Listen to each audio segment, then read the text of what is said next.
मेरी भाभी ने मेरे केले पर ऐसा हाथ मारा कि वो टेढ़ा हो गया। हाँ, सही सुना तुमने। अब तुम्हारे दिमाग के घोड़े दौड़ना शुरू कर चुके होंगे, है ना? सोचने लगी होगी कि यार, एक ऐसा देवर है जो अपनी ही भाभी के बारे में ऐसी बातें कर रहा है। लेकिन रुको, जज मत करो, कहानी अभी शुरू हुई है।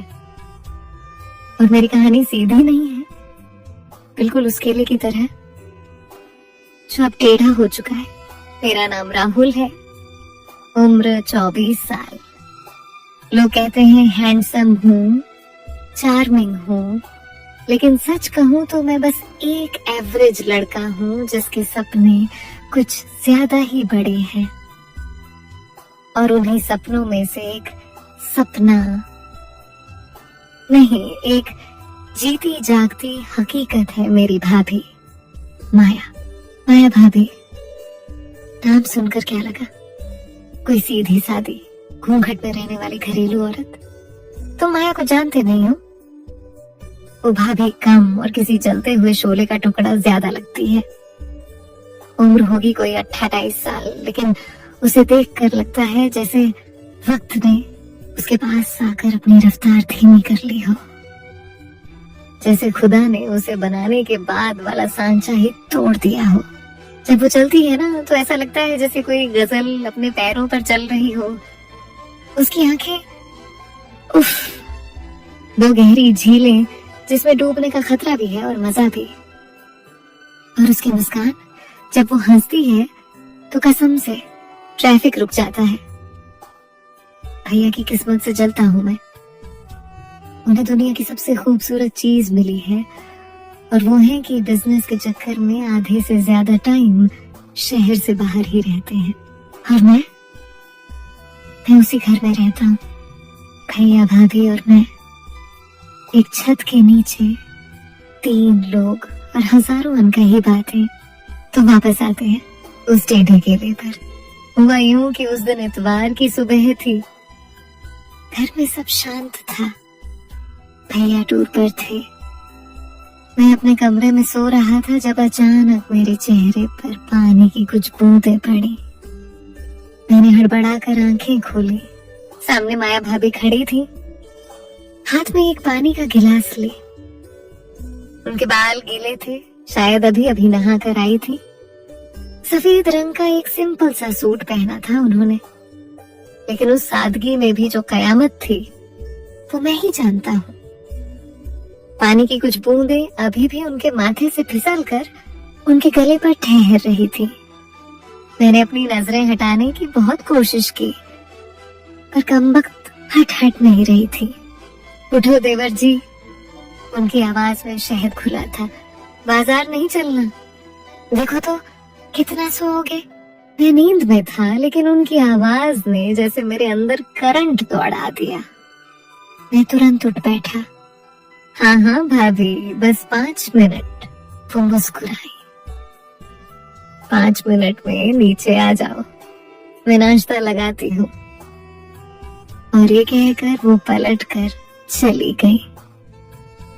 उनके जाने के बाद भी कमरे में उनकी भीनी भीनी खुशबू बाकी रह गई थी। मैं कुछ देर तक बस उसी खुशबू में खोया रहा। खैर, मैं तैयार होकर नीचे पहुंचा। डाइनिंग टेबल पर गर्मा गर्म परांठे और चाय तैयार थी। हम दोनों ने साथ में नाश्ता किया। उस वक्त वो मुझे भैया के अगले टूर के बारे में बता रही थी, लेकिन मेरा ध्यान उनकी बातों पर कम और उनके हिलते हुए गुलाबी होठों पर ज्यादा था। नाश्ते के बाद हम बाजार के लिए निकले। मैं बाइक चला रहा था और वो मेरे पीछे बैठी थी। जब भी मैं ब्रेक लगाता वो थोड़ा सा मुझसे टकरा जाती और मेरे पूरे बदन में एक सिहरन सी दौड़ जाती। मैंने शीशे में देखा, हवा से उनके बाल उड़कर उनके चेहरे पर आ रहे थे और वो उन्हें अपनी उंगलियों से बार बार पीछे कर रही थी। वो नजारा आज भी मेरी आंखों में कैद है। सब्जी मंडी पहुंचकर हमने सब्जियां लेनी शुरू की। वो हर सब्जी को ऐसे छू कर देख रही थी जैसे कोई जौहरी हीरे को परखता है। मैं बस उनके साथ चल रहा था, एक ट्रॉली लेकर जिसमें वो जी भर के सामान डाल रही थी। फिर हम पहुंचे फलों की दुकान पर। उन्होंने सेब लिए, संतरे लिए और फिर उनकी नजर केलों पर पड़ी। राहुल, केले भी ले लें? उन्होंने मेरी तरफ देखकर पूछा। हाँ भाभी, ले लो, मैंने कहा। उन्होंने एक दर्जन केलों का गुच्छा उठाया। वो एकदम ताजे और परफेक्ट शेप में थे। मैं बस उन्हें देख ही रहा था कि अचानक बगल वाली दुकान पर किसी बात को लेकर शोर होने लगा। हम दोनों का ध्यान उस तरफ गया। दो लोग आपस में लड़ रहे थे। हम भी देखने लगे कि क्या हुआ। इसी बीच न जाने कैसे भाभी का ध्यान भटका और उनके हाथ में जो केलों का गुच्छा था वो सीधा आकर मेरे हाथ में रखी ट्रॉली के हैंडल से टकराया और उस गुच्छे में से एक केला जोर से टकराने की वजह से बीच से मुड़ गया, टेढ़ा हो गया। भाभी ने जैसे ये देखा, वो अपनी हंसी नहीं रोक पाई। वो जोर जोर से हंसने लगी। हे भगवान, राहुल देखो तो जरा, बेचारे केले का क्या हाल हो गया। मैं थोड़ा शर्मा गया। आसपास के लोग हमें ही देख रहे थे। भाभी, धीरे हंसो, सब देख रहे हैं। लेकिन उनकी हंसी रुक ही नहीं रही थी। फिर उन्होंने मेरे कंधे पर हल्के से मारते हुए एक शरारती मुस्कान के साथ कहा, सॉरी देवर जी, मेरे हाथ से आपका केला टेढ़ा हो गया। उनकी इस लाइन में जो डबल मीनिंग था वो सिर्फ मैं समझ सकता था। मेरी हालत खराब हो गई। मेरा चेहरा शर्म से लाल हो गया, लेकिन अंदर ही अंदर एक अजीब सी गुदगुदी भी हो रही थी। उन्होंने जानबूझकर ऐसा कहा था, मैं जानता था। वो मुझे छेड़ रही थी और बस उसी पल मुझे उनसे इश्क हो गया। नहीं, इश्क तो शायद पहले से ही था, पर उस दिन वो इश्क अपनी हदें पार कर गया। घर वापस आते वक्त रास्ते भर में बस यही सोचता रहा, क्या वो भी मेरे बारे में वैसा ही सोचती हैं जैसा मैं उनके बारे में, या ये सिर्फ उनका मजाक करने का अंदाज है। उस रात मुझे नींद नहीं आई। मैं बस करवटें बदलता रहा। आधी रात को प्यास लगी तो मैं पानी पीने के लिए उठा। किचन की लाइट जल रही थी। मैं दबे पांव किचन की तरफ गया। अंदर भाभी खड़ी थी। वो फ्रिज से पानी की बोतल निकाल रही थी। उन्होंने नाइट गाउन पहना हुआ था, सिल्क का, जो उनके फिगर से चिपका हुआ था। चांद की रोशनी खिड़की से छन कर आ रही थी और उनके चेहरे पर पड़ रही थी। वो किसी अप्सरा से कम नहीं लग रही थी। मैं वहीं दरवाजे पर ही रुक गया। मेरी हिम्मत नहीं हुई अंदर जाने की। अचानक वो पलटी और उनकी नजर मुझ पर पड़ी। तुम सोए नहीं अब तक? उन्होंने धीमी आवाज में पूछा। नींद नहीं आ रही, मैंने कहा। प्यास लगी थी। वो मुस्कुराई। आ जाओ अंदर। मैं अंदर गया। उन्होंने मुझे पानी का गिलास दिया। हम दोनों चुपचाप खड़े थे। किचन में सिर्फ फ्रिज की हल्की सी आवाज थी और हमारी सांसों की। आज के लिए सॉरी, उन्होंने अचानक कहा। किस लिए? मैंने अनजान बनते हुए पूछा। वही केले वाली बात के लिए। मैं बस मजाक कर रही थी। मुझे तुम्हें सबके सामने शर्मिंदा नहीं करना चाहिए था। उनकी आंखों में सच में माफी का भाव था। कोई बात नहीं भाभी, मैंने कहा। मुझे बुरा नहीं लगा। सच में? हाँ सच में। फिर एक खामोशी छा गई। एक ऐसी खामोशी जो बहुत कुछ कह रही थी। मैं बस उनकी आंखों में देखता रहा। न जाने मुझे क्या हुआ।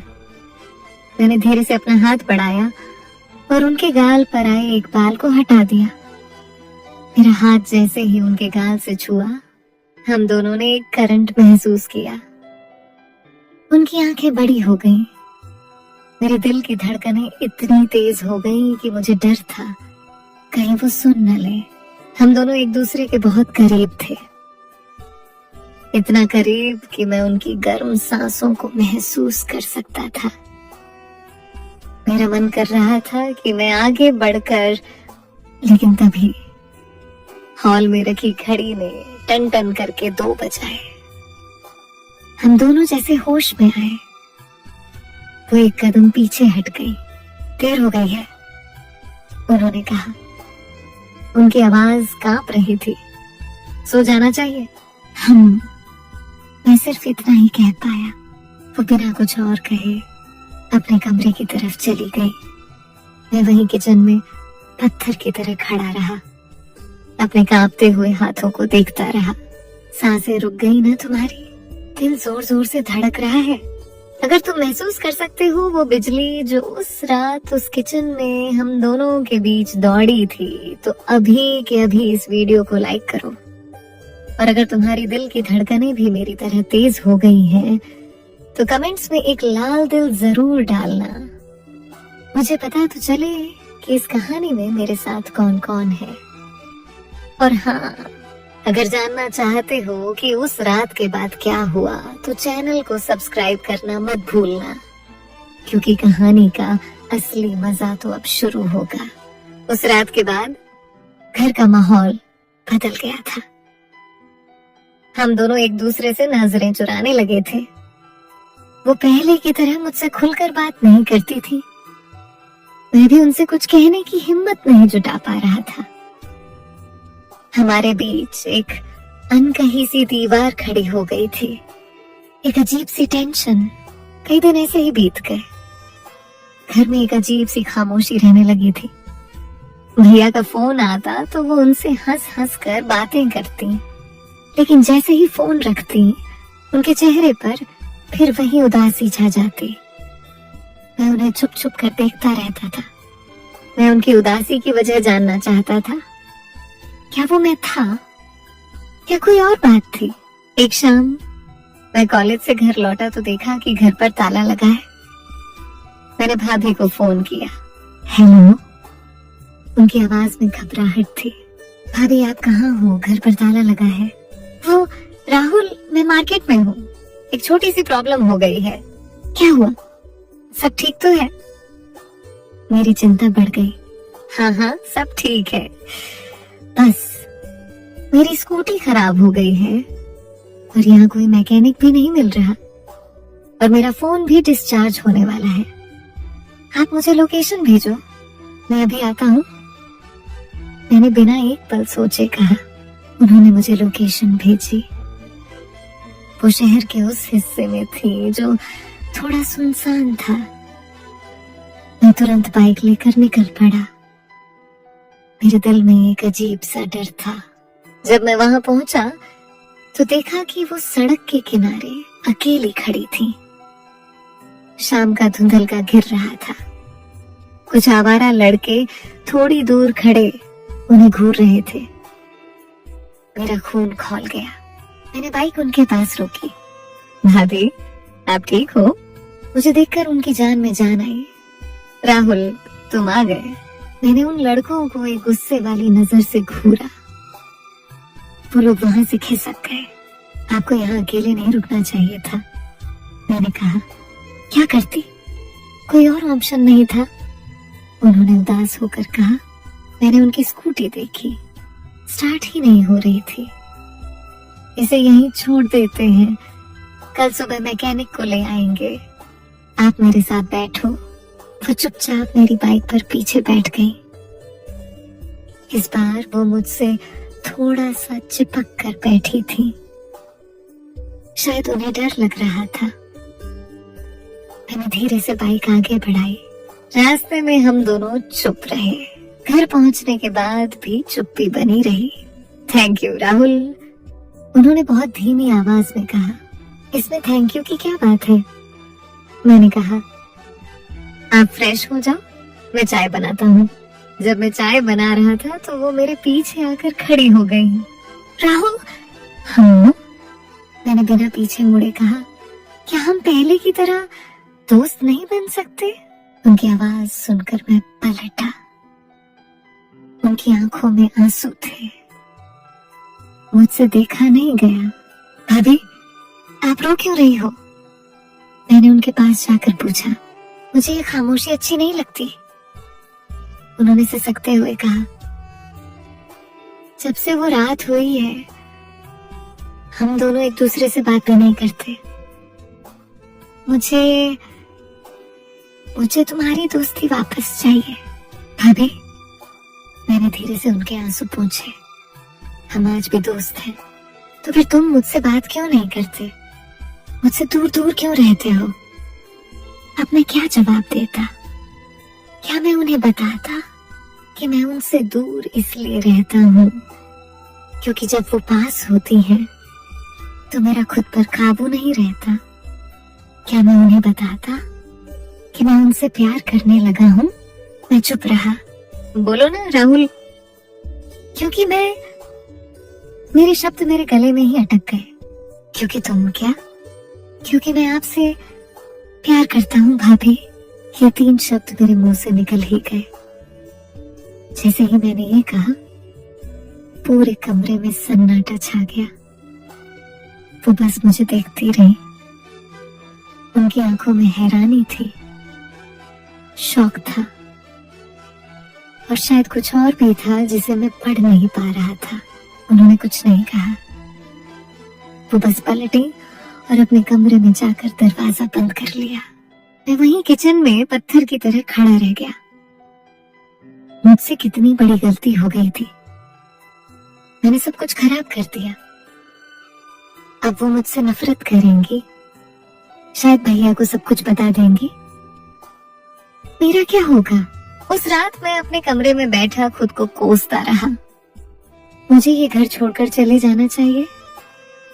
हाँ, यही सही होगा। मैं सुबह होते ही यहाँ से चला जाऊंगा। मैं अपना बैग पैक करने लगा। मैंने अपना सारा सामान बैग में भर लिया। बस सुबह होने का इंतजार था। तकरीबन 3 बजे होंगे। मेरे कमरे का दरवाजा धीरे से खुला। मैंने देखा दरवाजे पर भाभी खड़ी थी। उनकी आंखें रो रो कर सूज गई थी। ये क्या कर रहे हो? उन्होंने मेरे हाथ में बैग देखकर पूछा। मैं जा रहा हूँ, मैंने कहा। मुझसे गलती हो गई। मुझे ऐसा नहीं कहना चाहिए था। मैं आपकी जिंदगी से बहुत दूर चला जाऊंगा। और मेरा क्या? उन्होंने कांपती आवाज में कहा। आपका मतलब? वो चलकर मेरे पास आई। तुम चले जाओगे तो मेरा क्या होगा? मैं समझ नहीं पा रहा था कि वो क्या कहना चाहती हैं। उन्होंने मेरा हाथ पकड़ा। उनके हाथ ठंडे थे। राहुल, जो तुम महसूस करते हो वो सिर्फ तुम महसूस नहीं करते। ये सुनकर मेरे पैरों के नीचे से जमीन खिसक गई।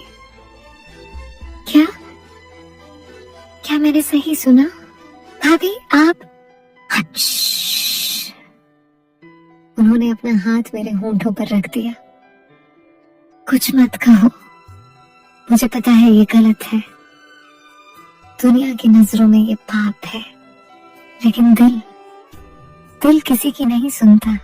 उन्होंने अपना हाथ मेरे होंठों से हटाया और मेरे चेहरे को अपने दोनों हाथों में ले लिया।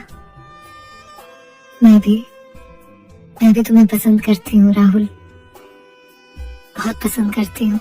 और अगले ही पल जो हुआ उसकी मैंने कभी कल्पना भी नहीं की थी।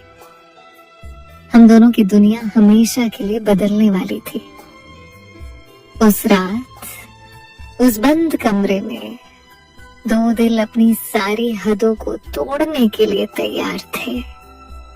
लेकिन तभी दरवाजे पर किसी ने जोर जोर से दस्तक दी। हम दोनों चौंक कर एक दूसरे से अलग हो गए। मेरा दिल मेरे मुंह को आ गया। इतनी रात को कौन हो सकता है? दस्तक फिर से हुई, इस बार और जोर से। माया, दरवाजा खोलो, मैं हूँ सूरज। ये तो भैया की आवाज थी। राहुल भैया इतनी रात को बिना बताए अब क्या होगा? क्या भैया ने हमें देख लिया? क्या हमारी कहानी शुरू होने से पहले ही खत्म हो जाएगी? अगर तुम जानना चाहते हो कि उस रात दरवाजे के खुलने के बाद क्या हुआ, तो इस कहानी के पार्ट 2 का इंतजार करो। और हाँ, कमेंट में जाकर मुझे बताओ कि तुम्हें क्या लगता है आगे क्या होने वाला है। तुम्हारी थ्योरीज पढ़ने के लिए मैं बेताब हूँ। और अगर ये कहानी तुम्हारे दिल को छूकर तुम्हारी धड़कनों को तेज कर गई है, तो इस चैनल को सब्सक्राइब किए बिना मत जाना, वरना तुम साल की सबसे धमाकेदार कहानी का अगला हिस्सा मिस कर दोगे।